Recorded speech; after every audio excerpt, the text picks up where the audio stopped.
1925 à Villacoublay. Et pour Clémentine, cette belle journée de printemps est une journée comme les autres. Pourtant, à partir d'aujourd'hui, rien ne sera plus pareil. Pour la première fois, Clémentine va croiser la route de son futur et terrifiant ennemi, Malmotte. Le premier envoyé de Malmotte se nomme Molache, mais d'autres viendront qui traqueront Clémentine jusque dans les contrées les plus reculées de la Terre. Les incroyables aventures de Clémentine ne font que commencer.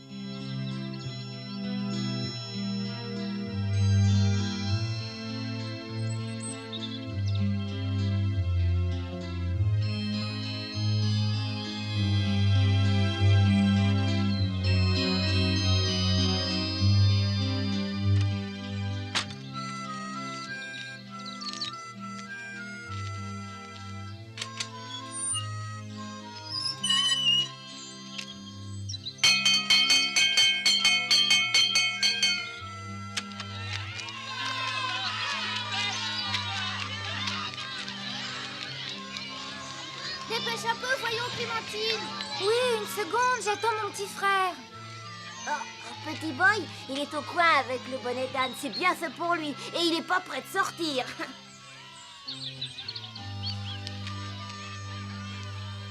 Pourquoi? Qu'est-ce qu'il a encore fait, petit boy?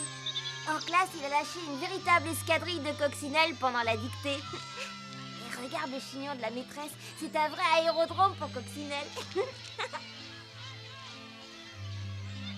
Qu'est-ce qu'il y a, Clémentine? Pourquoi me regardes-tu avec un air aussi bête, ma pauvre? Mademoiselle, c'est à cause des bêtes à bon Dieu. Ce n'est pas la peine d'essayer de m'attendrir avec le bon Dieu. Ton frère a mérité cette punition. Et je vais même lui apprendre que Coccinelle s'écrie avec un seul N. Il ne l'oubliera jamais plus.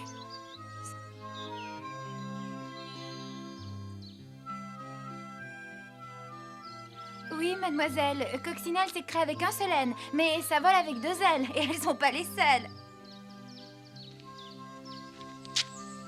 Ces enfants d'aujourd'hui n'ont que des avions dans la tête. Oh, si je puis me permettre, mademoiselle, eh bien, votre tête. Je peux savoir ce qu'elle a, ma tête, monsieur Pluche? Vous allez me dire qu'elle vous dérange, peut-être. Oh, mais pas du tout, mademoiselle. Petit boy, et ton bonnet d'âne? Veux-tu le remettre tout de suite? Les petits insolents, moi je les enferme dans le placard à balai. Et vous allez voir comment il va m'obéir, monsieur Pluche. Et voilà. Cette fois-ci, petit boy, je t'enferme au cachot. Mais où es-tu? Mais... Oh, oh le gredin, il s'est sauvé par la fenêtre. Mademoiselle, ne sautez pas, je vous en prie. Il s'est payé ma tête. Oh, incroyable. Et il vole. Je n'ai jamais vu ça. À votre âge, monsieur Pluche, vous avez certainement déjà vu des avions en papier.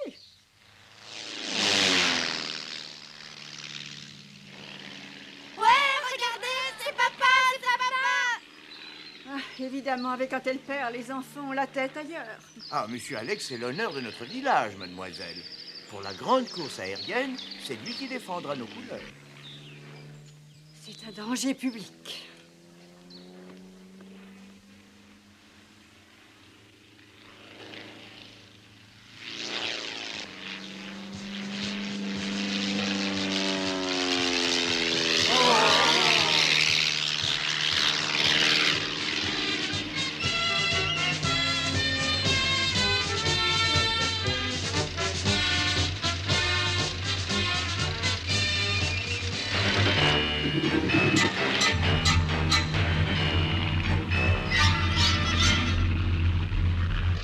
Habitants de Villacoublay, écoutez-moi. Le cirque Molache a l'immense plaisir et le grand honneur de vous présenter un engin absolument unique au monde. Une machine à pulvériser tous les records.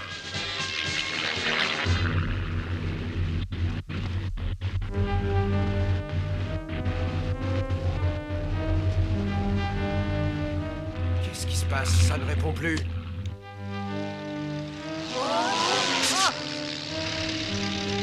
Oh, au secours!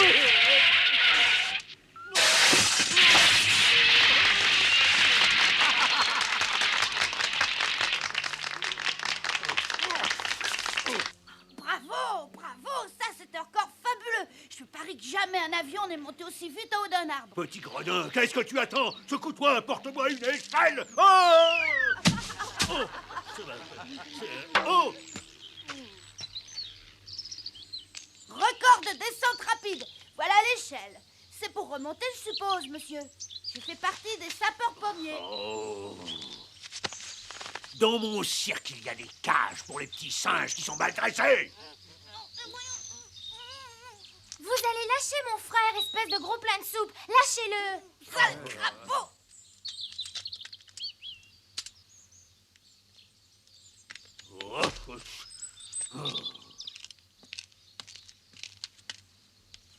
Y aurait-il un constat à faire, messieurs, dames? Oui, vous faites un constat et moi je porte plainte contre le fou qui a cassé le nez de ma fusée. Qui est-ce, hein? C'est mon père. Il s'appelle Alex et il l'a pas fait exprès.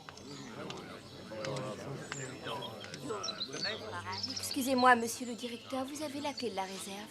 Le pauvre Pilou est très malade. Il lui faut du lait. Plus tard, mademoiselle Éole. Vous ne voyez donc pas que je suis débordé, non? Mais juste un peu de lait, monsieur. Attendez. Il a de la fièvre. On peut pas laisser comme ça, il faut le soigner. Retournez immédiatement dans votre roulotte. Pilou peut attendre, mais pas ma fusée. Mais qu'à lui donner de l'eau. Ne vous inquiétez pas, moi je vais m'en occuper. Et il va vite guérir. Et ma fusée? Est-ce que quelqu'un va daigner s'en occuper? Vous, ça suffit comme ça. Je vais en parler à mon père. Et il la fera réparer, votre fusée. Comment peut-on être aussi cruel que vous et diriger un cirque? Ça, moi, je ne le comprends pas. Allez, tu viens, petit boy?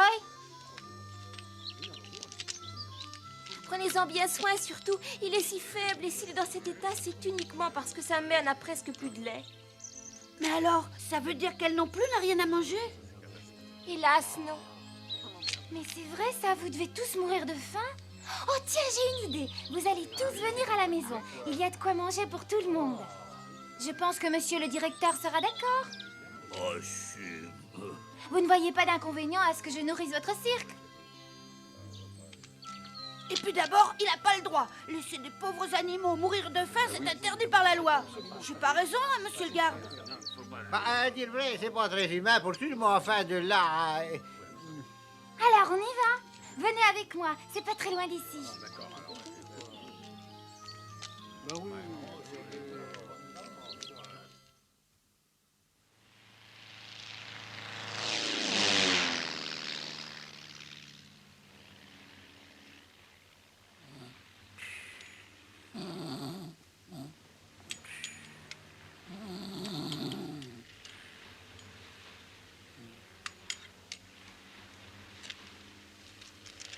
Gontran, sors de la piste! Attention!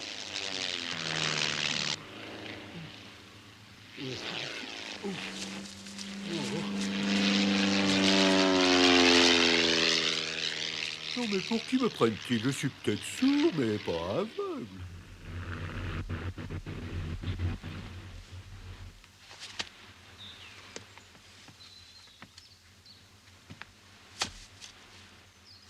Tu es trop vieux pour jouer au petit malin.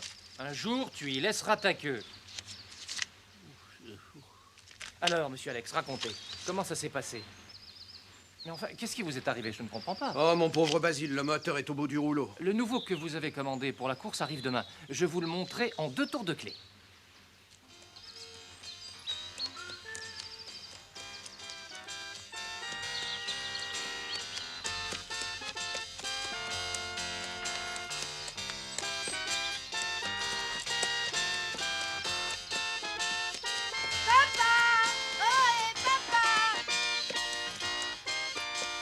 Je crois que vos enfants se sont fait des amis.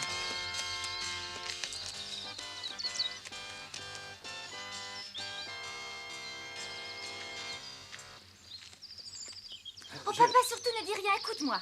Tout à l'heure, quand tu es passé au-dessus du village, ben, voilà, c'est le cirque Molache. Molache est une peau de vache.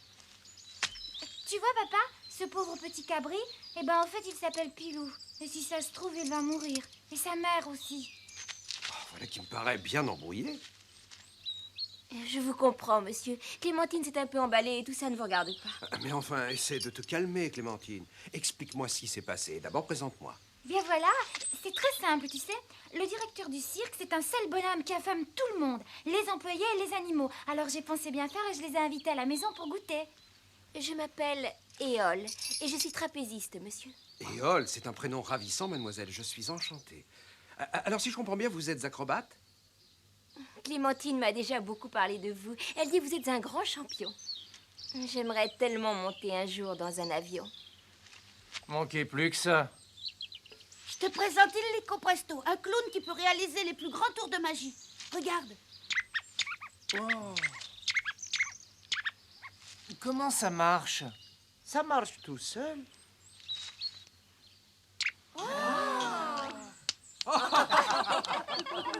Lui, c'est Mirliton. Alors, papa, c'est d'accord? Ah, mais bien sûr. Allez, tout le monde à table.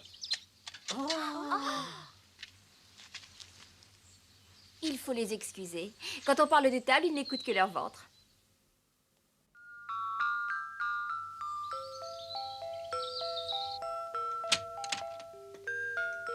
Merci, ma bonne Léonie.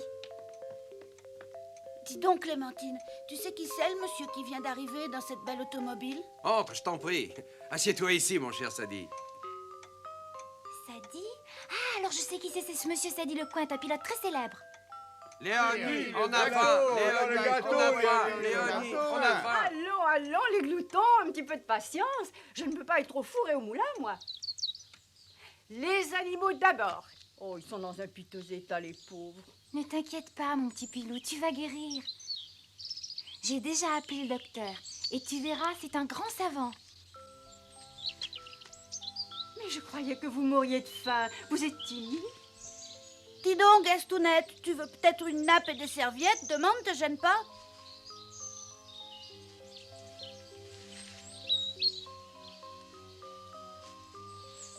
Qu'est-ce que vous attendez pour manger? Du sel et du poivre?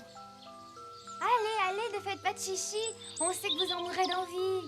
Comme ils sont sages et bien élevés, ils mangent chacun leur tour.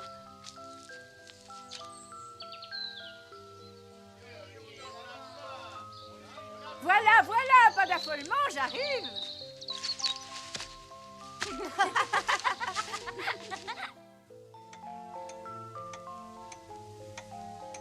Je lève mon verre en l'honneur de mon ami Sadi Lecointe. Sadi Lecointe qui détient le record absolu de vitesse aérienne. Personne n'a jamais réussi à voler aussi vite. Pour l'instant seulement. Et mais attention, parce qu'avec un moteur dernier cri, un mécano comme Basile, et un pilote comme toi, je ne vais pas dormir tranquille, moi. Monsieur Alex a englouti toutes ses économies. Moi, je trouve que c'est de la folie. Eh bien, vive la folie! Oh, Oh, j'ai du mal à atterrir. Où sont mes lunettes? Oh, oh, monsieur Pluche, il faut vous faire une raison. Vous êtes vraiment myope. Vous ne volerez jamais plus haut que votre estrade, surtout avec des lunettes en chocolat. Vive tout ce qui vole et que le meilleur l'emporte. Oh, tout ce qui vole, quelle horreur! Mais qu'est-ce qui te prend, Gontran? Je t'ai vexé? j'ignore pourquoi, mais Gontran, qui a passé sa vie sur un terrain d'aviation, déteste les avions. Il les accuse de l'avoir rendu sourd. Qu'est-ce que vous diriez si on dansait? Ah oui, on pourrait peut-être faire jouer le gramophone, vous êtes d'accord? Oh, oui, voilà. Allons-y. Oh, il est cassé. Dommage. Mademoiselle Léonie, si j'avais été pilote comme ces deux héros, est-ce que vous auriez accepté de vous marier avec moi? Ah, vous êtes un brave homme, monsieur Pluche. Mais depuis que la maman des enfants est morte, j'ai décidé de consacrer ma vie à ces petits. Alors pour votre brevet de pilote, nous verrons plus tard, quand ils seront grands. Moi, je vais danser avec mon papa. Mademoiselle, vous voulez bien m'accorder cette danse?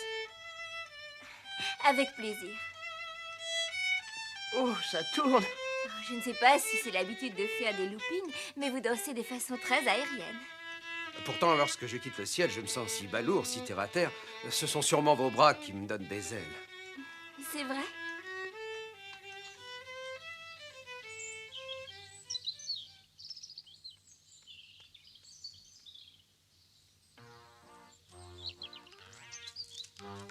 donc, mon grand, vous êtes le chat de la maison?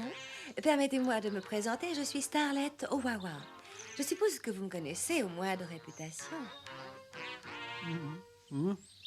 Est-ce que vous ne seriez pas pilote d'avion par hasard? Moi, pilote? Tiens, j'avais cru comprendre que vous étiez sourd. Il y a des mots que j'entends mieux que d'autres. Des mots comme pilote, ou avion, ou voler. Vous comprenez, ça m'écorche les oreilles, c'est insupportable. Je le saurai pour la prochaine fois. Regardez donc le bout de ma patte du rognon. Comment? Qu'est-ce que vous dites, là? Vieux trognon? Mais elle n'a rien de spécial, votre pâte. Eh bien, détrompez, vous regarderez mieux et vous verrez Ginette. Elle connaît le morse et elle sait même lire et écrire. À la grande époque, c'était le clou du numéro. Les spectateurs étaient debout pour nous applaudir. Oh, tu sais. Ma puce adorée, tu vas sauter dans l'oreille de ce garçon et tu vas l'inviter à danser en toute simplicité. Oh, mais j'entendez-vous? C'est Simagré, le chat. Ouvrez les yeux et regardez plutôt ma maîtresse comme elle est jolie. Et elle a très envie de danser avec vous. Alors, qu'est-ce que vous attendez, grand timide? Non, mais vous m'avez refilé une puce. Oh, une puce, quelle horreur. Une puce. Espèce d'abruti, vous n'êtes pas digne de Ginette. Rendez-la-moi immédiatement. Vous entendez? Rendez-moi ma Ginette.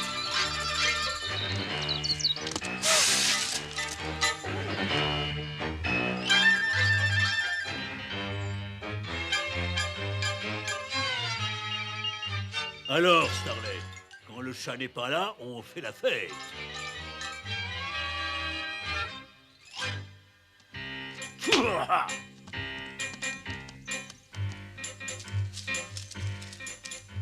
On est arrivé, voici la maison de Monsieur Alex. Parfait. Qu'est-ce que vous voulez encore, vous? Ah. Tiens, il vient encore, ce cabri. Je viens régler mes comptes avec ton père. Ah, ça sent le riche dans cette maison.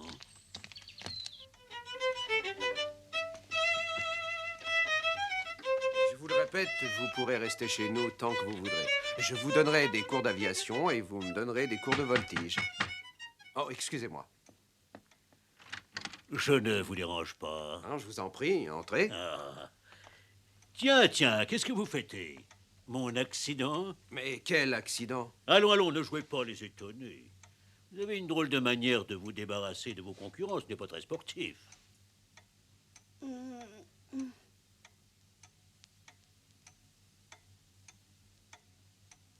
Bah voilà, papa, on voulait pas te gâcher la fête et on pensait te le dire un peu plus tard.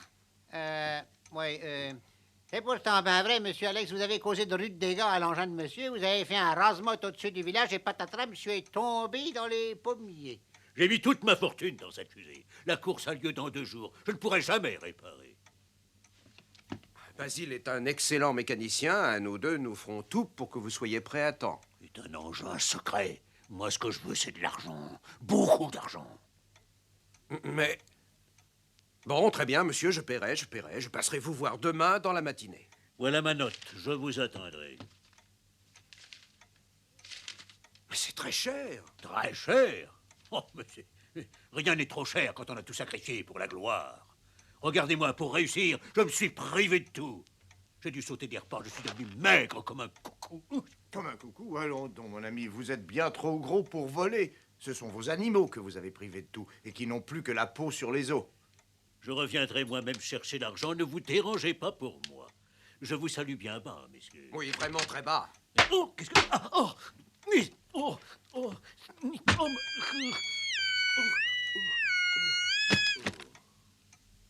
Ah, docteur, nous vous attendions. Je vois ça. Bonjour, Alex. J'ai du mal comprendre. Je croyais que mon malade était un petit cabri. Oui, il est dans le jardin. Venez avec moi, docteur.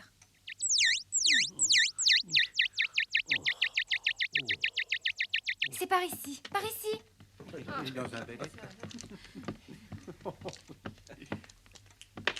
Débarrassez-moi le plancher, vilain crapaud. Vous sentez mauvais, vous salissez le tapis. Allez, du balai. Non mais mais... Allez. Non mais que non. Oh, si j'avais mon fouet. Ben justement, vous ne l'avez pas. Oh. Allez. Dehors. Oh, oui, bah oui. Allez. Oh, mais... Et plus vite que ça.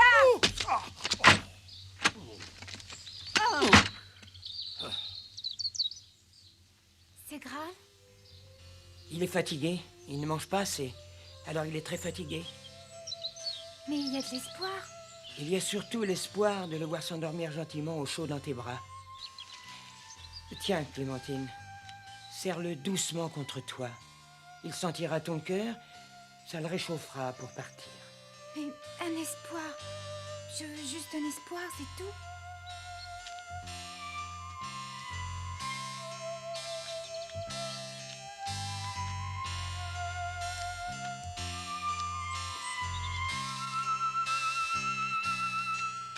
Regarde, Pilou, comme il a l'air heureux, blotti comme ça dans tes bras.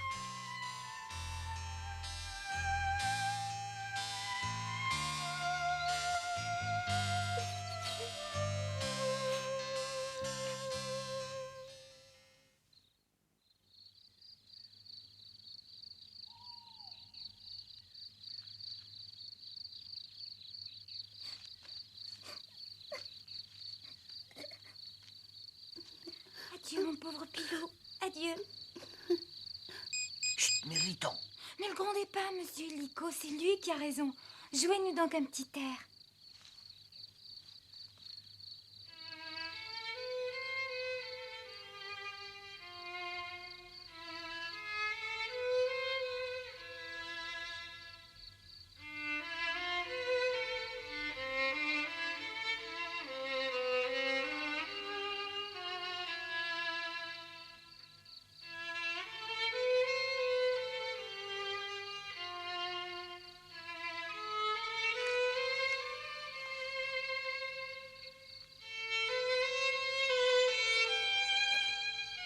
Malheureusement, il faut que nous vous quittions maintenant.